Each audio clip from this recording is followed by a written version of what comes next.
Hi everyone, welcome back to my channel. కథ పేరు అగ్ని పరీక్ష, ఎపిసోడ్ 2. రచయిత డి కామేశ్వరి గారు. ఇక కథలోకి వెళ్తే, రాత్రంతా రాజేష్కి నిద్ర రాలేదు. అర్చన మళ్ళీ కనిపించిన తృప్తి, సంతోషంతో అతని మనసంతా నిండిపోయింది. అర్చనతో రేపేం చెప్పాలో ఎలా చెప్పాలో అని రిహార్సల్స్ పదే పదే వేసుకున్నాడు. చెప్పాక ఏమంటుంది? ఆశ్చర్యపడుతుందా, ఆనందపడుతుందా? ప్రపోజల్ యాక్సెప్ట్ చేస్తుందా? ఆమె అభ్యంతరాలని తను నమ్మించి చెప్పి తోసిపుచ్చగలననే నమ్మకం ఆమె వాళ్ళందరినీ తను ఒప్పించగలదా? అందరినీ ఎందుకు ఒప్పించడం? అర్చన ఒప్పుకుంటే చాలు కదా తనకి. అర్చన తన ప్రపోజల్ని సంతోషంగా అంగీకరించకుండా ఉంటుందా? ఈ దేశంలో ఒక పెళ్ళైన స్త్రీ, బిడ్డ తల్లి, భర్త నుంచి విడిపోగానే ఇంక భవిష్యత్తులో ఆనందమనే ఉండదనుకునే వాళ్ళు నిర్లిప్త అలవాటు చేసుకుంటుంది. అలాంటి స్థితిలో నేనున్నాను నీకు అని ఓ పురుషుడు చెయ్యి అందిస్తే సంతోషంగా అందుకోదా ఆ స్త్రీ? ఆ పురుషుని విశాల హృదయాన్ని, సంస్కారాన్ని అభినందించదా? తన విశాల హృదయం చాటుకోవడానికి కాదు, తను ఎవరి మెప్పులకి ఆశించి ఏదో గొప్ప పని చేస్తున్నానని అర్చనని చేపట్టాలనుకోవడం లేదు. అర్చన తనకి కావాలి. పురుషుడు రెండో పెళ్లి చేసుకోగలేనిది స్త్రీ చేసుకుంటే ఏం? పవిత్రత, శీలం, మానం ట్రాష్ అన్నీ. ఇంతకామె నేరం ఏమిటి అని ఆమె అన్ని సుఖాలకి దూరం అవ్వాలి? పట్టుమని పాతికేళ్ళు లేని ఆమె జీవితాంతం ఒంటరిగా ఎందుకు బతకాలి? తిరిగి తనకో తోడు నీడ దొరుకుతుంటే ఆ అవకాశాన్ని ఎందుకు వదులుకోవాలి ఆమె? వెధవలోకం ఏమంటుంది? 4 రోజులు అనుకుంటుంది, చెప్పుకుంటుంది. అయినా ఈ రోజుల్లో ఎవరి గురించి ఆలోచించే తీరిక, ఓపిక ఎవరికీ లేవు. తన వాళ్ళ నుంచి తప్పకుండా అభ్యంతరం ఉంటుంది. బుద్ధి లేదా? నీకేం గతిలేక పెళ్ళైన పిల్లతల్లిని పెళ్లాడతావా అని చివాట్లేస్తారు. అభ్యంతరాలు చెబుతారు, నమ్మించాలని చూస్తారు, అడుగుతారు. ఎవరి మాట తను లెక్క చేయడు. అర్చనే కావాలి తనకి. అర్చనని ఏ విధంగానూ దూరం చేసుకోలేడు తను. ఈ 2 ఏళ్ళు ఆమె కోసం పడ్డ ఆరాటం తను మర్చిపోడు. ఆమె తనకి కనిపించిన క్షణం ఎలాంటిదో గాని ఆమె అందం తనని కట్టేసింది. వివాహిత స్త్రీ తప్పు అని తనని తాను మందలించుకున్నాడు. తన అదృష్టం కొద్దీ అర్చన భర్త నుంచి విడిపోయింది. తన ఆలోచనలకి ఓ రూపు కనిపించింది. అర్చన విడిపోవడం, ఇంకా వెర్రిగా ఆలోచించి ఆమెను దూరం చేసుకోడు. నిద్ర పట్టకుండా దొర్లుతున్న అతని గతం కళ్ళ ముందు కదిలింది. ఆమెతో పరిచయం వింతైన స్థితిలో జరిగింది. కొత్త సంవత్సరం అడుగుపెట్టి అప్పటికి 2 గంటలైంది. పాత సంవత్సరానికి వీడ్కోలిచ్చి కొత్త సంవత్సరానికి స్వాగతం డ్రింకులతో, డ్యాన్సులతో, పలికి క్లబ్బులతో డిన్నర్ తీసుకుని రాత్రి 2 గంటల వేళ డ్రింక్ ఇచ్చిన మత్తు గమ్మత్తుగా ఉండి ఆగమేఘాలతో తేలిపోతున్నట్టు స్కూటర్ మీద వచ్చి హుషారుగా ఈల వేసుకుంటూ స్కూటర్ మెట్ల దగ్గర పెట్టి తాళం వేసి తాళం చెవులు తిప్పుకుంటూ మెట్లెక్కాడు రాజేష్. ఇంకా 2 మెట్లుండగా అతను సడన్గా బ్రేక్ వేసినట్టు ఆగిపోయాడు. నోట్లో ఈలపాట స్విచ్ నొక్కినట్టు ఆగిపోయింది. ఈ 2 మెట్ల తరువాత కారిడార్లో 206 ఫ్లాట్ ముందు కూలబడి కనబడిన స్త్రీమూర్తిని చూసి ముందడుగు పడలేదు. మెట్ల మీద చప్పుడికి ఆమె తల తిప్పి చూసి చటుక్కున లేచి నిలబడి ఏం తెలియనట్లు తలుపు తట్టసాగింది. రాత్రి 2 గంటల వేళ బయట గుమ్మం దగ్గర కూర్చొని ఆమె ఏం చేస్తుందో సంగతి అర్థం కాక తెల్లబోయి ఏదో అనాలనుకొని ఎలా అడగాలో తెలియక సందిగ్ధంగా ఆమె వంక చూస్తూ ఆ 2 మెట్లు ఎక్కాడు. ఆమె రాజేష్ని చూసి ఓ చిన్న నవ్వు నవ్వి ఆయన నిద్రపోతున్నట్టున్నాడు. తలుపు తట్టినా వినిపించుకోవడం లేదు. సంజాయిస్తున్నట్లు తల వంచుకొని గొనిగింది. కానీ ఆమె మొహం చూస్తే అది నిజం కాదని అంత మత్తులోనూ అనిపించింది. రాజేష్కి ఏడ్చినట్లు ఆమె కళ్ళు ఉబ్బి ఎర్రబడి ఉన్నాయి. మొహం అంతా ఎర్రగా కంది ఉంది. చేతిలో బరువుగా పాప, భుజం మీద నిద్రపోతుంది. అంత అర్ధరాత్రి వేళ ఆమె ఎక్కడికో వెళ్ళి రావడం, భర్త తలుపు తీయకపోవడం అన్నది నమ్మబుద్ధి కాలేదు. మీరు మరింత రాత్రి ఎక్కడి నుంచి? ఏదో అడగబోయాడు. ఆమె తల తిప్పుకొని తలుపు కొడుతూనే ఉంది. మీరు వెళ్ళండి లోపలికి, ఆయన తలుపు తీస్తారులేండి అంది మాట తుంచేస్తూ. బ్రహ్మచారి అయిన రాజేష్ అంత అర్ధరాత్రి ఆమెతో ఇంకా ఏం మాట్లాడాలో తెలియక ఒంటరి అయిన తనింట్లోకి ఆమెని రమ్మని పిలవవచ్చో లేదో. ఈ చలిలో ఆమె పాపతో ఎంతసేపు అలా గుమ్మం ముందు నిలబడుతుంది? ఆ స్టూపిడ్ తాగి వల్లెరగకుండా పడుకున్నాడు కాబోలు. అయినా అర్ధరాత్రి ఈమె ఎక్కడికి వెళ్ళి వచ్చుంటుంది? ఆమె కట్టుకున్న నలిగిన చీర చూస్తే బయటికి వెళ్ళి వచ్చిన దానిలా లేదు. ఆ రాస్కెల్ ఈమెని తన్ని బయటికి నెట్టి తలుపులు మూసుకోలేదు కదా అనుకుంటూ నెమ్మదిగా తన డోర్ ముందుకెళ్ళి జేబులో నుంచి తాళం తీసి తెరిచి, మీకు అభ్యంతరం లేకపోతే లోపలికి వచ్చి కూర్చోండి. చలిలో పాపతో ఎంతకని నిలబడతారు బయట అన్నాడు తడబడుతూ. వద్దు ప్లీజ్, మీరు లోపలికెళ్ళండి అంది ఆమె కాస్త కటువుగా. అలా అన్నా ఆమెని ఇంకెలా పిలవాలో తెలియక నెమ్మదిగా లోపలికెళ్ళి తలుపు మూసుకున్నాడు రాజేష్. బట్టలు మార్చుకుంటున్న బాత్రూంలోకెళ్ళి వాష్ చేసుకుని పైకి వచ్చాక అర్ధరాత్రి దాటి తాగిన మత్తుతో కళ్ళు కూరుకుపోతున్న ఆమె లోపలికెళ్ళిందో లేదో, ఇంకా ఆ చలిలో అక్కడే ఉందోనన్న సందేహం అతన్ని తొలుస్తూనే ఉంది. ఆమె గట్టిగా ఎందుకు తలుపు బాదదు? గట్టిగా ఎందుకు పిలవదు? ఆ ఏడుస్తున్న ఆమె మొహం చూస్తే ఆమె చెప్పింది నమ్మలేదు అతను. నెమ్మదిగా తలుపు దగ్గరికి వచ్చి కీహోల్ నుంచి బయటికి చూశాడు. కారిడార్ లైటు వెలుగులో ఆమె ఇంకా అక్కడే ఉండడం స్పష్టంగా కనిపించింది. తలుపు ముందు కూలబడి ఒళ్ళో పాపని పెట్టుకుని ఆ చీర కొంగుతో ఢిల్లీ డిసెంబర్ చలిని తట్టుకోలేక నిస్సహాయంగా గోడకి తలవాల్చి కూర్చున్న ఆమెని చూస్తే రాజేష్కి కడుపులో దేవింది. దుర్మార్గుడు! ఇంత చలిలో అర్ధరాత్రి చంటి పిల్లతో ఆమెని బయటికి గెంటుతాడా? ఆవేశం ఆపుకోలేకపోయాడు.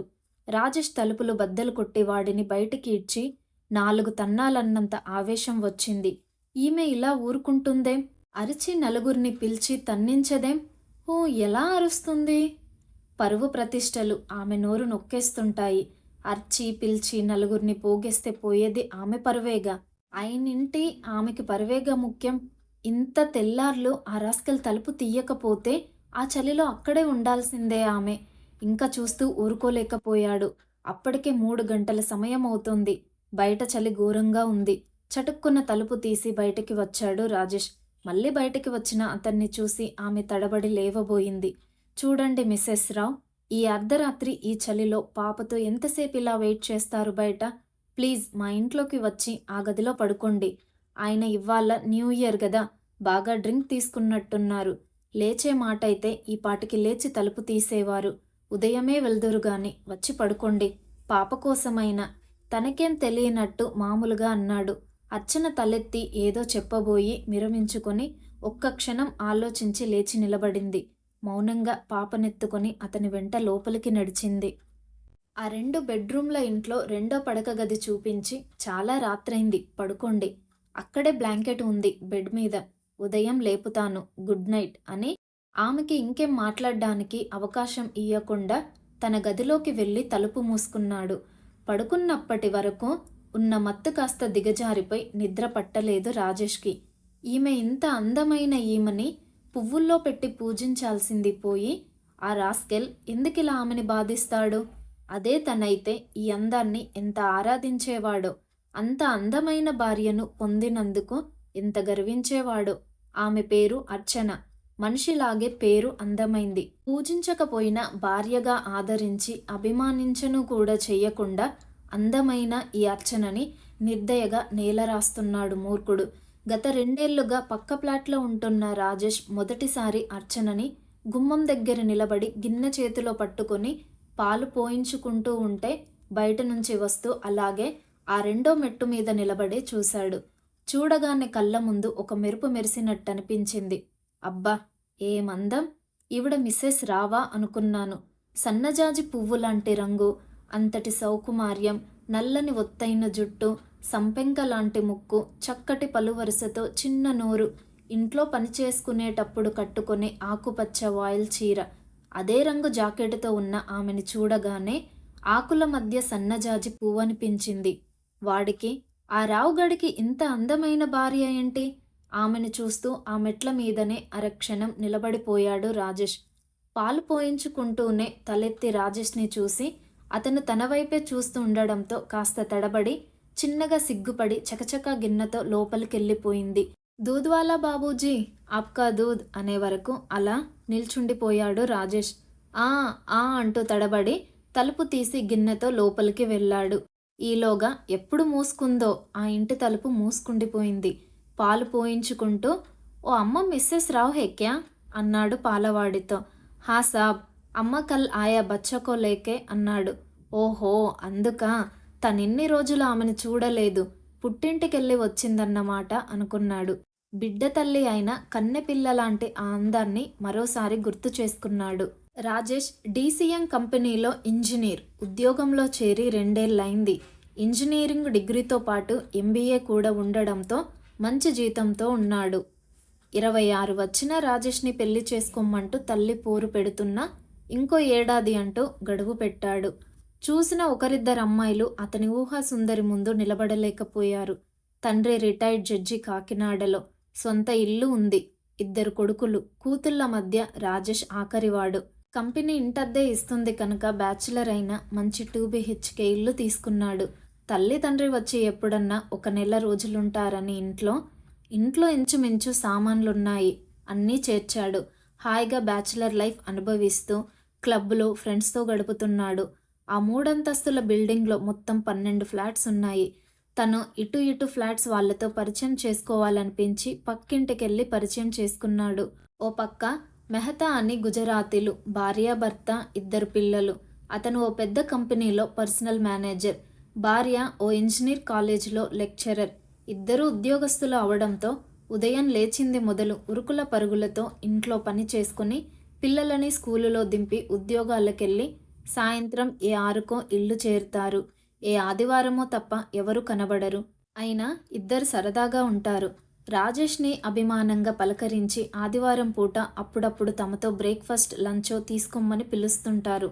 మెహతా పిల్లలు కూడా అంకుల్ అంటూ చనువుగా వచ్చిపోతుంటారు. యువతల ఫ్లాట్ గుమ్మం ముందు సేమ్ ప్లేట్ ఎస్ఆర్కే రావ్ అని ఉండడం చూసి తెలుగు వాళ్ళు పరిచయం చేసుకోవాలని కుతూహలపడ్డాడు రాజేష్. కానీ ఎప్పుడూ ఇల్లుకి తాళం వేసి ఉండేది. ఏ రాత్రో ఇంట్లో లైట్ వెలిగేది. ఉదయం మళ్ళీ 8 కల్లా తాళం ఉండేది. ఇంట్లో మనుషుల అలికిడి వినపడకపోయేసరికి ఎవరో తనలాంటి బ్యాచులర్ అయి ఉంటాడో అనుకున్నాను. అనుకోకుండా ఓ ఆదివారం బయటికి వెళ్ళాలని తలుపు తీసుకుని రాగానే పక్క ఇంటాయన కూడా తన ఫ్లాట్కి తాళం వేస్తుండడం చూసి చప్పున రాజేష్ ముందుకు వెళ్ళి, "హలో, మీరు తెలుగు వాళ్ళేనా? మీ నేమ్ ప్లేట్ చూసి మీ ఇంటికి వచ్చి పరిచయం చేసుకోవాలనుకున్నాను. ఐఎమ్ రాజేష్" అంటూ చనువుగా చేయి చాపాడు. అతను రాజేష్ వంక చూసి, "glad to meet you, I'm Ramakrishnarao" ముభావంగా అంటూ షేక్ హ్యాండ్ ఇచ్చాడు. ప్రసన్నంగా లేని అతని మొహం చూసి రాజేష్ ఇంకేమనాలో తెలియక తడబడుతూ, "నేను డీసీఎం టొయాటోలో పనిచేస్తున్నాను. మీరు ఇంజనీరా? ఎన్నాళ్ళుగా ఉంటున్నారిక్కడ?" అన్నాడు. "వోల్టాస్లో పనిచేస్తున్నాను. 1 ఏడాదైంది ఇక్కడికి వచ్చి. సారీ, ఒక చోటుకి వెళ్ళాలి. I'm already late. మరోసారి కలుద్దాం" అంటూ మాట తుంచేసి వెళ్ళిపోయాడు రావు. ఆ మరోసారి తర్వాత ఎప్పుడూ తటస్థపడలేదు. ఎప్పుడన్నా ఏ వరండాలోనో మెట్ల మీదో ఎదురుపడితే రాజేష్ హలో సార్ అనేవాడు. ఓ గుడ్ నైట్, గుడ్ మార్నింగ్ అంటూ మాటలు పెంచకుండా వెళ్ళిపోయేవాడు అతను. అలాంటి అతనితో స్నేహం ఎలా పెంచుకోవాలో అర్థం కాక రాజేష్ కూడా మరి ప్రయత్నించలేదు. అతన్ని చూసి సీరియస్ టైప్ మనిషిని కలుపుకోలుతనం అతనికి లేదని అనిపించింది. రాజేష్ చామంచాయ రంగులో 5 అడుగుల 10 అంగుళాల ఎత్తుకు తగిన లావు లేకుండా సన్నగా, కోళ్ళ మొహం, గుంట కళ్ళు, లావు పెదాలు చూడగానే ఇంప్రెసివ్గా లేని అతన్ని చూసి అతనికింత టెక్కైనా నాకేమీ మాట్లాడ్డానికి అనిపించి రాజేష్ కూడా పెద్దగా తర్వాత అతనితో పరిచయం పెంచుకోలేదు. ఇన్నాళ్ల తర్వాత ఆ ఇంటికి ఇల్లాలు వచ్చాక కల వచ్చింది అనుకున్నాడు. ఇంత అందమైన భార్య ఉన్న అతని అదృష్టాన్ని మనసులో మెచ్చుకున్నాడు. భార్య వచ్చినా కూడా అతను పెద్దగా బయట కనిపించేవాడు కాదు. ఆమె పాలవాడు వచ్చినప్పుడు ఏ సంచో పట్టుకొని కూరలు కాబోలు కిందకి వెళ్ళినప్పుడు 1-2 సార్లు కనిపించింది. 1-2 సార్లు అలా కనిపించాక మరోసారి ఆమె మెట్ల మీద కూరల సంచితో కనబడినప్పుడు, "నేను మీ పక్కనుంటున్నాను సుమా" అన్నట్టు పలకరింపుగా నవ్వాడు రాజేష్. ఆమె కూడా రాజేష్ని చూసి గుర్తించినట్టుగా కనిపించనట్టు మందహాసం చేసేది. అంతే, అంతకు మించిన పరిచయం ఆమెతో లేదు. ఆ కుటుంబంతో ఏమాత్రం పరిచయం లేకపోయినా గత 2 ఏళ్లలో ఆ దంపతుల గురించి ఎంతో తెలిసినట్లనిపించింది రాజేష్కి. రాజేష్ బెడ్రూమ్ వాళ్ళ బెడ్రూమ్ కామన్ గోడ. బెడ్రూమ్కి ఉన్న బాల్కనీలో నిల్చుంటే వాళ్ళ బెడ్రూమ్ బాల్కనీ కనిపిస్తుంది. మాటలు గట్టిగా మాట్లాడితే వినిపిస్తాయి కూడా. చాలా రాత్రులు భార్యాభర్తల మాటలు గట్టిగా వినిపించేవి. విషయం ఏమిటో స్పష్టంగా తెలియకపోయినా ఏదో ఘర్షణ పడుతున్నారని ఎవరికన్నా తడుతుంది. అతని గొంతు కఠినంగా కర్కశంగా ఉండేది. ఆమె ఎవరన్నా వింటారన్న భయంతోనో ఏమో గొంతు నొక్కుకొని మాట్లాడిన మాటలు పదునుగా జవాబిస్తున్నట్టే అనిపించేది. ఒక్కోరోజు ఆమె గొంతు కాస్త గట్టిగానే వినిపించేది. ఏదో వాదన, ఘర్షణ సర్వసాధారణంగా వినిపించేవి. కానీ భార్యాభర్తలిద్దరూ కలిసి మెహతా వాళ్ళలా సరదాగా కలిసి తిరగడము కనపడలేదు రాజేష్కి. ఒకరోజు ఎండాకాలం రాత్రి 11 గంటల వేళ గదిలో వేడి భరించలేక నిద్ర పట్టక బాల్కనీలో కింద పరుపు వేసుకుని పడుకున్నాడు. గాలి కూడా స్తంభించినట్లు అంతటా నిశ్శబ్దం. ఆ నిశ్శబ్దంలోంచి పక్కింటామె బాధ, అవమానం, కోపం, దుఃఖం అన్ని కలిసిపోయిన గొంతుతో, మీకీ అనుమాన రోగం తగ్గే వరకు మీరు సుఖపడలేరు, నన్ను సుఖపడనియ్యరు. ఛ! రోజు రాజుకి మీతో బతుకు నరకమవుతుంది. ఎంత పాపం చేసుకుని మిమ్మల్ని కట్టుకున్నానో. ఒక్కరోజు ప్రాణానికి సుఖం లేదు. పెళ్లి రోజు నుంచి కాల్చుకు తింటున్నారు. ఇంకా ఇదంతా భరించే ఓర్పు నాకు లేదు. ఏదో ఒకరోజు చావనైనా చస్తాను. ఇంట్లో ఉంచి లేచన్న పోతాను అంటుంది. మాటలు స్పష్టంగా వినిపించి కుతూహలంగా లేచి కూర్చున్నాడు రాజేష్. పో, ఇప్పుడే పో. ఎవడితో లేచిపోతావో పో కటువుగా అన్నాడు. అంతే, మీలాంటి మొగుళ్ళున్న ఆడవాళ్ళు ఇంకెవడితోనో లేచిపోక ఏం చేస్తారు? అది చేతకాని పిరికి వాళ్ళు చేస్తారు కసిగా అందే ఆమె. నీవింతకి ఏం చేయదల్చావు? చస్తావా లేచిపోతావా? హేళనగా ఎత్తిపొడిచాడు. చద్దును, నా కళ్ళకి బంధంలా ఈ పిల్ల పుట్టి ఉండకపోతే ఈ కొంపలోంచి ఎప్పుడో పోదును. దాన్ని తీసుకుపో. ఏం, ఆ రెండో మొగుడు పిల్లల్ని తేవద్దన్నాడా? హేళనగా కసిగా ఎత్తిపొడిచాడు. ఛ! మీలాంటి వారితో మాట్లాడడం నా తప్పు. మీలాంటి హీనులు, సంస్కారహీనులతో మాటలేమిటి? చెల్లున కొట్టినట్టు శబ్దం. నోర్ముయ్, ఊరుకుంటున్నానా? ఇష్టం వచ్చినట్లు మాట్లాడుతున్నావు. నోరు మూసుకొని పడి ఉండు, లేదంటే ఈ క్షణమే ఇంట్లో నుంచి పో. మీ బెదిరింపులు ఆపండి. పో అంటే పోయి, రా అంటే రావడానికి నేనేం కుక్కని కాదు. మర్యాదగా మాట్లాడండి, ఏడుస్తూ అరిచింది ఆమె. మర్యాద? నీకు? నీలాంటి దానికి మర్యాద అంటే? అతని విషపు నవ్వు. ఛ! మీతో మాటలేమిటి? ఆమె తిరస్కరంగా అంది. ఆ తర్వాత మాటలు వినపడలేదు. వింటున్న రాజేష్ ఏమిటి వీళ్ళిద్దరి మధ్య గొడవలెందుకు వచ్చాయో, ఈ ముద్దు వెధవ అనుమానంతో ఆమెని హింసిస్తున్నాడు కాబోలు. అందుకే ఆమె అంత విరక్తిగా మాట్లాడుతుంది.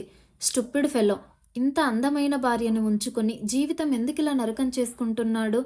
తనకే అంత అందమైన భార్య ఉండి ఉంటే పువ్వుల్లో పెట్టి ఆరాధించేవాడు. పాపం ఆ ఇల్లాలు ఏం చేస్తుంది? భర్త పెట్టే హింస భరించలేక, కట్టుకున్న వాడిని వదిలిపోలేక, ఉండలేక అవస్థపడుతున్నట్టుంది. ఎంత మోడ్రన్ అయినా ఒక పిల్ల పుట్టాక భర్తని వదిలిపోవడం అంటే ఈ దేశంలో ఆడదానికి కష్టమే. సహించి ఉందని ఇంత జులుము చెలాయిస్తున్నట్టున్నాడు వెధవ. వెధవ మొహం వీడును. ఓనమాలు లేదు, సౌమ్యత లేదు ఆ మొహంలో. మొహం సరే, మనసు వక్రంగా ఉంది గాడిదకి. రాజేష్కి ఆ క్షణంలో రావంటే అసహ్యం వేసింది. ఆమెపై సానుభూతి పుట్టుకొచ్చాయి. తరువాత ఆమె ఎదుట పడినప్పుడు అభిమానంగా చూసేవాడు. ఎప్పుడు వాడిన మొహంతో బతకక తప్పదన్నట్టుగా నిర్లిప్తంగా కనిపించే ఆ మొహంలో ధైర్యం అతని గుండె తాకేది. కానీ కనీసం మాట్లాడి పరిచయం పెంచుకుని సానుభూతి చూపే సాహసం కూడా చేయలేకపోయాడు ఇన్నాళ్లుగా. ఈరోజు ఈ సంఘటనతో రాజేష్ మరింత కదిలిపోయాడు. రాస్కెల్, వెధవని నలుగురిలో నిలబెట్టి మొహం మార్చాలి.